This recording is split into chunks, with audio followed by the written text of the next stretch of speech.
1,730 women are being raped every day. Every 32 seconds, one woman is being raped. I've been raped in US until the time I'm here. Islam has the solutions to the problems of the West. We don't have records that 9/11 was done by Muslims. It is just a hypothesis. Muslims are being targeted. They're called as terrorists. Directly and indirectly, they're the politicians. For the vote bank, for the power, for the money. The thousands of innocent people that have been killed in Afghanistan goes to Iraq. More people are being robbed, more people are being raped. The main purpose is what? Oil. It's an open secret. They have Buddhist terrorists, they have Hindu terrorists, they have Sikh terrorists, they have Jewish terrorists, we have Christian terrorists. Terrorism is not the monopoly of any religion. It is not.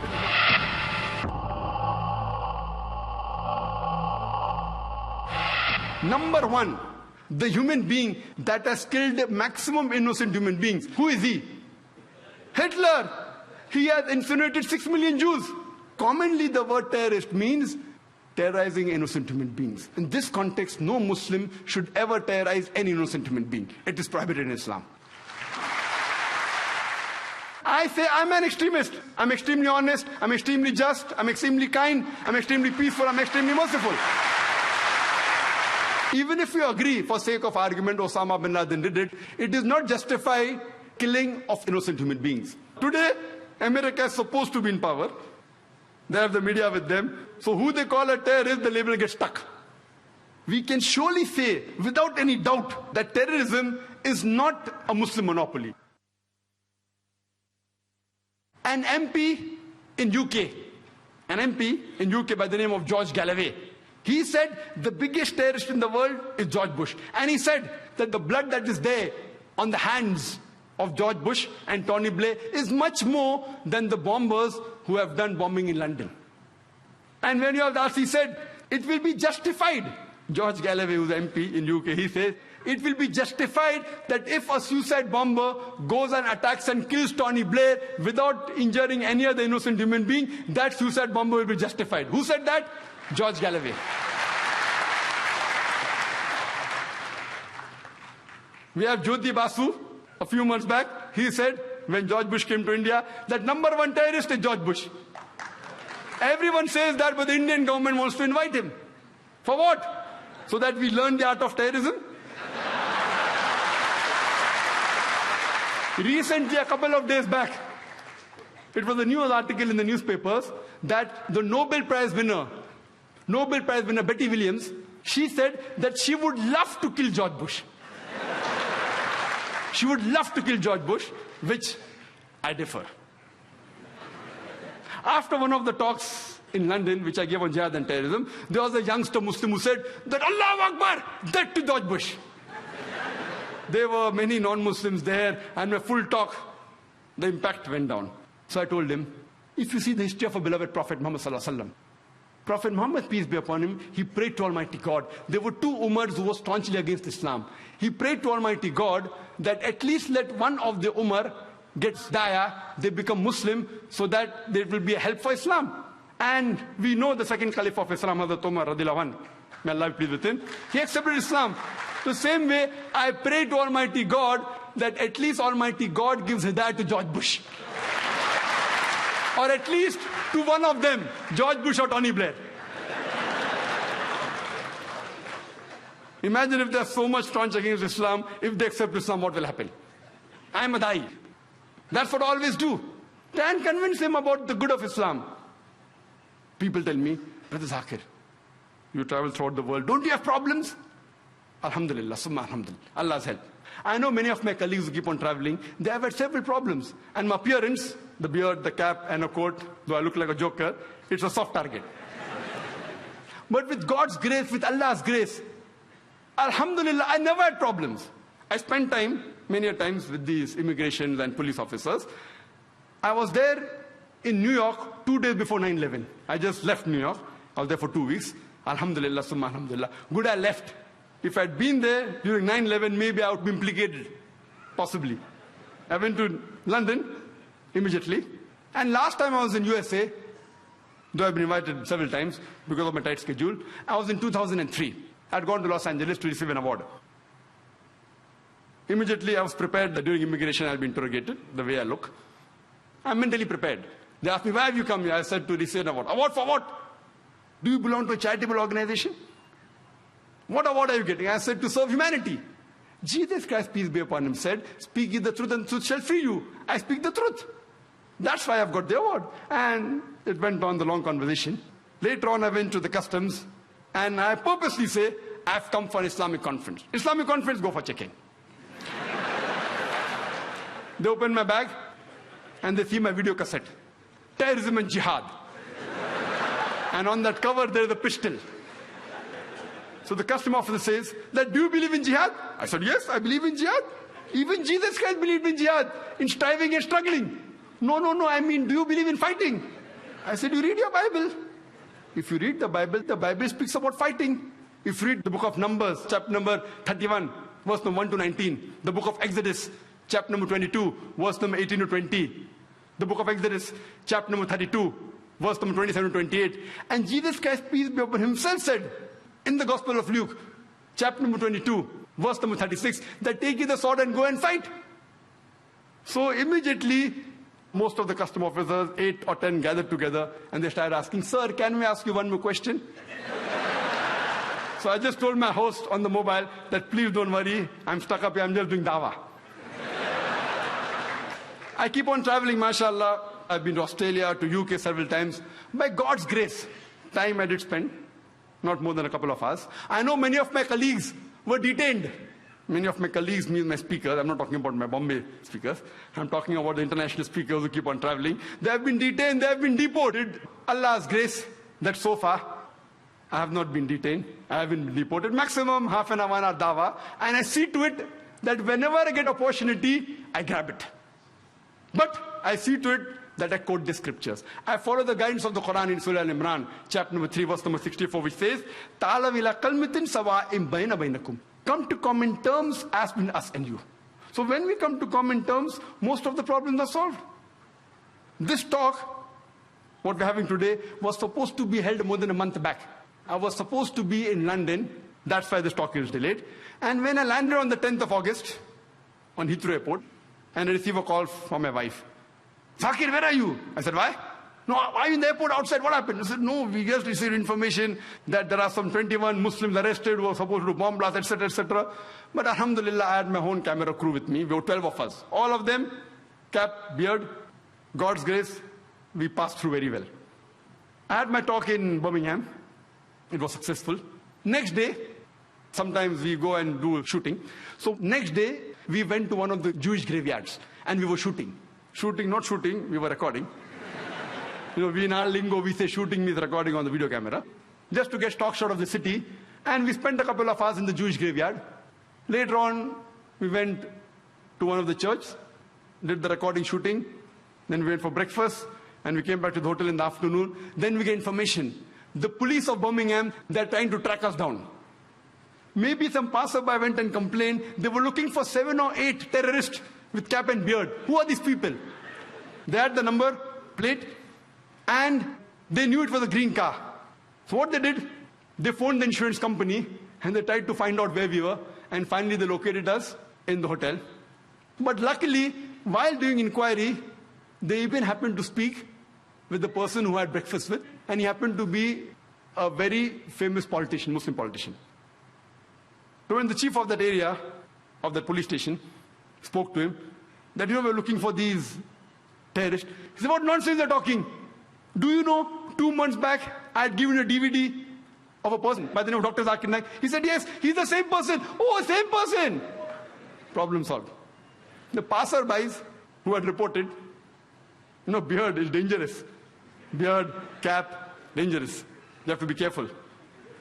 But again, God's help, Allah's help, and I'm safely back here. Otherwise, I wouldn't have been here to give the talk.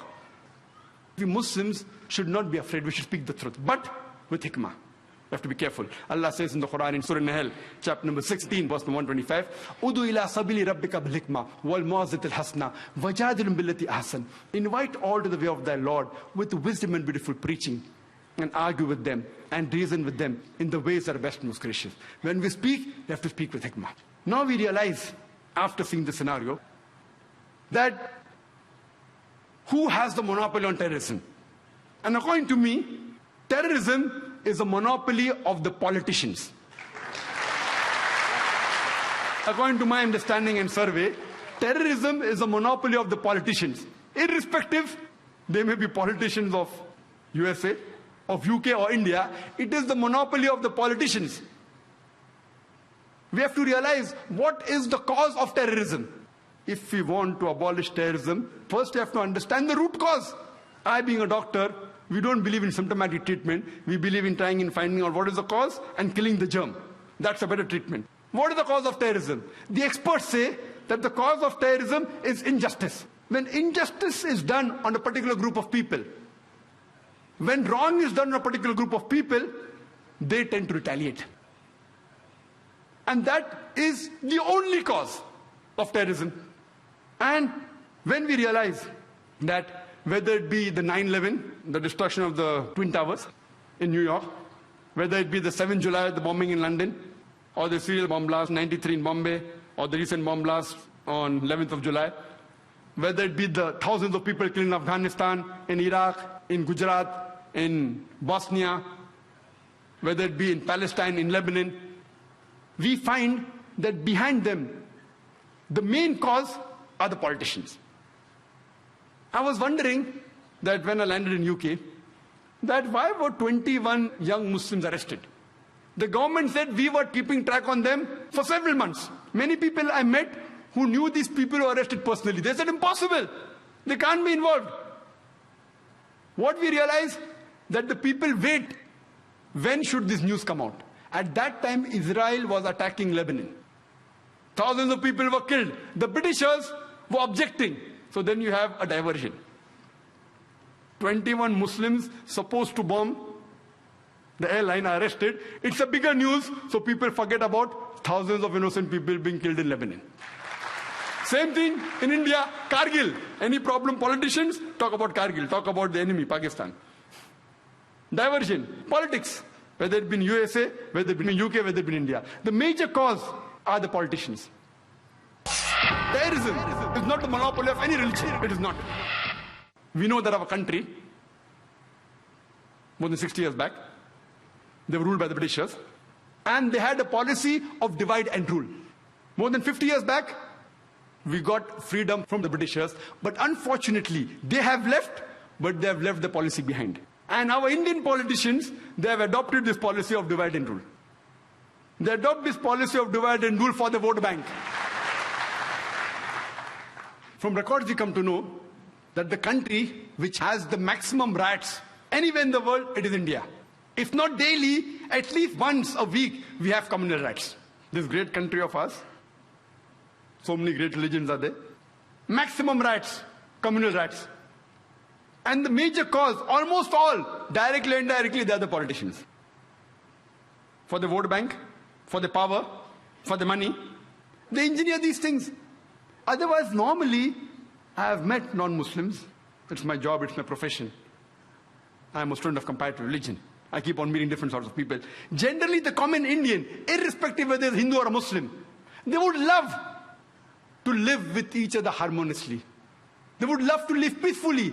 We may have our differences. We don't want to fight. But it is these politicians. It is these politicians who engineer hatred amongst different religions so that they could fill their vote bank. And you see almost all the riots that have taken place, indirectly or directly, they are the cause. We know that a few years back, there was a political gimmick. The Babri Masjid and Ram Janmabhoomi issue. You know Babri Masjid, Ram Janmabhoomi issue in Ayodhya? I would like to know how many of us Muslims and Hindus knew about Babri Masjid and Ram Janmabhoomi before the politicians made it a gimmick. How many of us knew? I had never heard of this, Babri Masjid. And when I asked the common Hindu, he had never heard of this. Only after the politicians made it a political gimmick, people knew about it. And we know on the 6th of December 1992, they wanted to have a big procession, a gathering at this site. The Supreme Court had explicitly said that no gathering anywhere close to the disputed site. A group of politicians They make it a political gimmick of Ram Janmabhoomi issue and the Babri Masjid issue. They want to gather on 6th of December. The ruling politicians know very well that they have the Supreme Court backing. They could have easily stopped the gathering, easily. But then they think, if I stop, I may lose vote. So they let the gathering take place. The gathering takes place, and then they say, spontaneously, the thousands of cars were gathered there. Spontaneously, the Babri Masjid was destroyed, spontaneously. You know, there was live recording on the various satellite channels. We know that with Trishuls and Lathis, how can you get down a structure? Is it possible? No. They had planted explosives.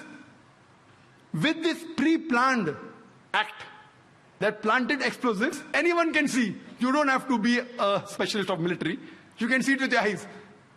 That explosive were planted, and that's how the structure came down. Can the structure come down with Lathis and Trishuls? Maybe George Bush saw this. 6th December 1992, that's how he had conducted the inside job of 11 September. Time does not permit me to speak about the inside job. That requires a lecture by itself. Inside job of 11 September. Many Americans have spoken about that. Maybe he saw it and he got the idea that let's conduct in New York also. Later on, what happens? This emerges into riots. Throughout the country, there were riots. It is the largest riot after partition in the whole country, where tens of thousands of innocent human beings were killed, mainly Muslims. Who's to blame? The innocent Indians. They are instigated by the politicians. Fight. Kill the opposite religion people. Instigated, innocent people, they get instigated and they do the act.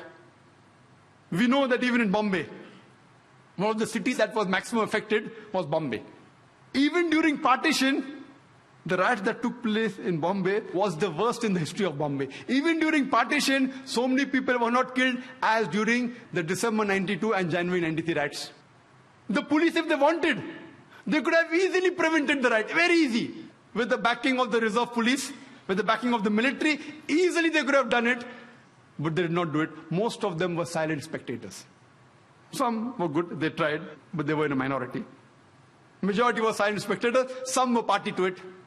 I'm aware that even the police is controlled by the politicians. So the police wants to do something, the politicians come in between. So the blame goes back to the politicians. Later on, the government appoints a single judge commission to appease the minority. And they appointed Justice Sri Krishna. It was famously called as the Sri Krishna Commission.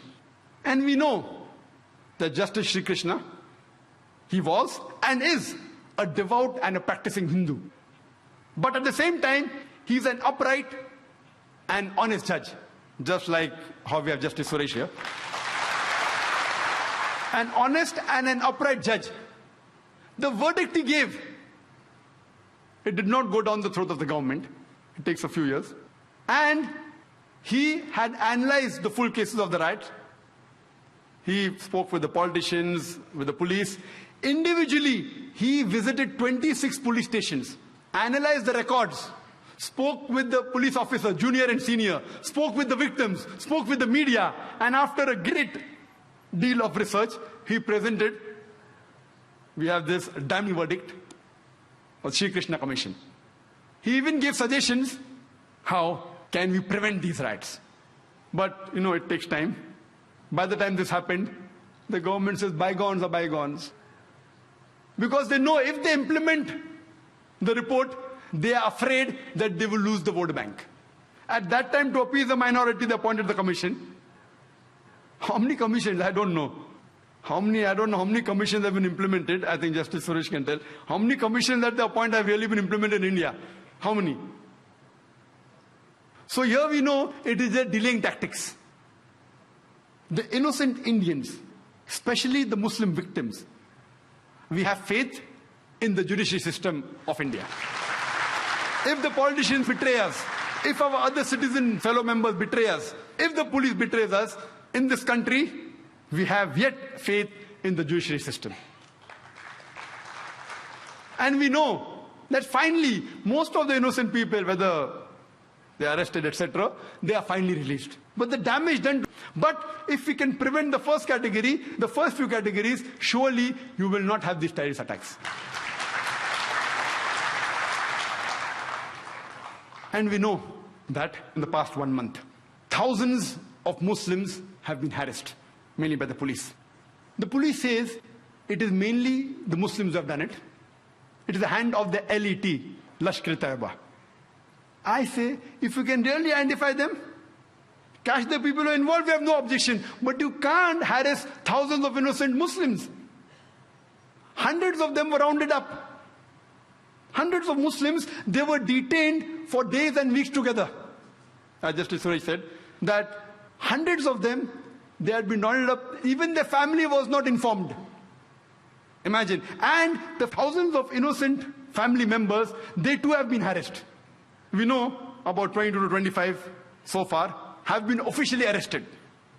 All of them, 100%. None of them, not a single arrested case is directly linked with the train bomb blast of Bombay.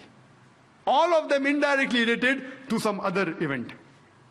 If you really catch the culprit, if you have proof, we have no objection. But at random picking up the Muslims, what signals are you sending? We know that about more than 300 innocent people were rounded up in Malvani. More than 300. For what? For interrogation. Any logical person will tell you that for interrogation, minimum, you at least require 3 or 4 policemen. If you want to do a proper interrogation, 1 policeman to threaten, 1 to have a soft approach, 1 to note down, maybe 1 to observe. At least 3, if not 4, minimum 3 for a proper interrogation. It takes minimum 1 or 2 hours. People, experts say 4 or 5 hours. I say minimum at least 1 or 2 hours. How many interrogation can you do? What is the manpower of the Malvani police station? What is the manpower? How many can they do in a day? 10, 20, 30, 40? How many? How many? What is the manpower? What is the force? Maximum 100 if you let it go. They round up more than 300 people, keep them waiting for the full day, then they take the telephone number and address and leave them. What signals are you sending? It is my request that the police should take the Muslims in confidence. Terrorism is not the monopoly of any religion. It is not.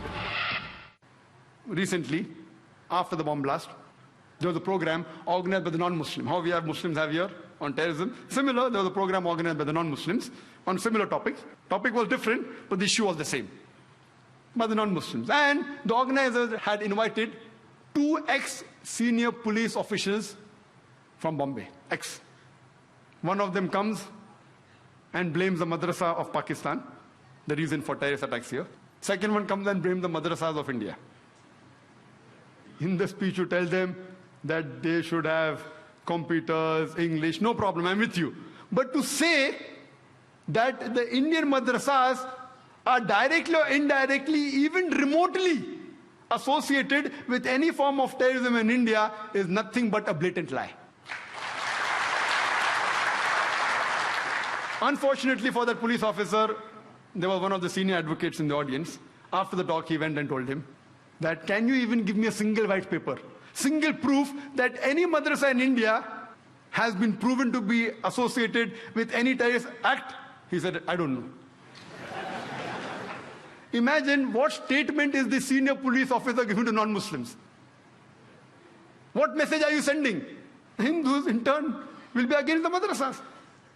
So making such irresponsible statements by senior police officers, say, I'm being careful, I'm not naming. Why? Because I'm a responsible citizen. What signals are you sending? I don't know of any madrasa in India. See, they are the center of learning. Fine, we may disagree. We may want English there, we may want modernization. I speak with the people of madrasa. I may have differences, have more education. Fine, have English, have computers. We agree. But to say that they are involved in terrorist activities, indirectly or directly, even remotely, is nothing but a blatant lie. So what is happening? What message are you giving? We know that hundreds of innocent Muslims were detained. Many were arrested. The police goes and does a search in the house. Then they find some books on jihad. Proof. Proof that involved in terrorist attacks. The Bombay media reported that these same books are being sold in the bookstores of Muhammad Ali Road for several years. If that was the case, why weren't these bookstores closed down? Same books. Jihad. I would like to tell that, do you know, the Quran too speaks about jihad. And almost every Muslim house has the Quran. Do you mean to say that you're going to arrest all the Muslims of Bombay? What signals are you sending? I, being a student of comparative religion, I would like to say that if you read the Mahabharata, there are more verses of killing in Mahabharata than the Quran. If you have a competition, Mahabharata has more verses of killing people than compared to the Quran. Bhagavad Gita is nothing but a guidance given by Shri Krishna to Arjun. Arjun says, how can I fight against my own cousins? If you read Bhagavad Gita, chapter number 1, verse number 43, 44, 45, 46, he puts his arms on the battlefield and says, I would prefer dying unarmed rather than fight my cousins. Immediately, Bhagavad Gita, chapter number 2, verse number 2, Shri Krishna, he says, Arjun, how could you be an impotent? And he continues, time doesn't permit me, you can see my videotape. It says that it is a duty of the Kshatriya to fight. When we see in context, I, being a student of comparative religion, I agree with all the verses of fighting in Bhagavad Gita and Mahabharata because I know the context. It's a fight between justice and injustice. It's a fight between truth and falsehood. And what Bhagavad Gita and Mahabharata say, that if you have to fight against falsehood, against injustice, even if it be your cousins, no problem, family members, fight them. We are with it. That is what the Quran says. What my request is that even the police should know the religious teachings of the different citizens of India. And I always take opportunity, and in the past several years, I have spoken to several non-Muslim police officers, senior police officers in Bombay, in Bangalore, in various cities of India. I was even called a couple of years back to the National Police Academy in Hyderabad, where I addressed more than 100 IPS officers, high-ranking commissioners of police, DIG, IG, DG, the Director General of the National Academy was there. And when I spoke, they were shocked. Most of the information I gave, they were shocked. You should know what is the teaching of different religions. Imagine if I pick up these verses of the Mahabharata and Bhagavad Gita and quote out of context, surely we can get riots here. We have to understand different religions. And by God's grace, alhamdulillah, I have spoken to police and military internationally. In UK, in USA, in Bahrain, in Saudi Arabia, in UAE, alhamdulillah. And I love interacting, especially with the non-Muslim police, giving them the right picture of Islam. Unfortunately, they get the information of Islam from the international media. I'll come to the media in the ending. So what we should say, that we should have understanding. I've been told by several advocates, and as Justice Suresh also said, that hundreds of Muslims were picked up. They were detained. Some of them mentally tortured, some of them physically tortured. The advocates told me that the clients, as Justice Suresh said, that they were tortured. Some of them were even made to sign on papers which didn't agree, even on blank papers. If you know who the culprits are, select a few, catch them. If proven, if they have done it, they should be punished. We aren't against it. But to catch thousands of innocent Muslims, what signals are you sending? Imagine to catch 10 terrorists, you interrogate and harass 1,000 innocent Muslims, irrespective whether you catch those 10 terrorists or not, surely you are making 100 new terrorists.